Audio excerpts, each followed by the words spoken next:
High, hello বন্ধুরা। আজকে দেখো আমি যেটা করে দেখাচ্ছি, অল্প একটু করে দেখাচ্ছি, সেটা হচ্ছে ভাপা পিঠা করে দেখাবো। ঠিক আছে? কালকে তোমাদের দুধ পুলি দেখিয়েছি, আজকে ভাপা পিঠা। এই এখন শীতের সময়, এখনই তো খাবার বলো। হ্যাঁ, গরমকালে তো পিঠে খাওয়া না, শীতকালে, যে জন্য আমি আজকেই আবার ভাপা পিঠা নিয়ে আসলাম। এটা হচ্ছে চালের গুঁড়ো। তুমি সিদ্ধ চালের গুঁড়ো নিতে পারো, আতপ চালের গুঁড়ো নিতে পারো। ঠিক আছে? আমি সিদ্ধ চালের গুঁড়ো দিয়েই করছি। একটু চালের গুঁড়োর ভেতরে আমি একটু জল মিশিয়ে নিয়েছি, অল্প জল মিশিয়ে নেবে, নিয়ে একটু নুন দিয়ে নিলাম, নিয়ে এটাকে একটু ভালো করে করে এবারে আমি এটাকে এরকম করে হাতে করে নিচ্ছি। ঠিক আছে?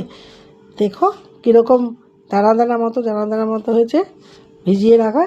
মোটামুটি আমি এটা 15-20 মিনিট ভিজিয়ে রেখে দিয়েছিলাম।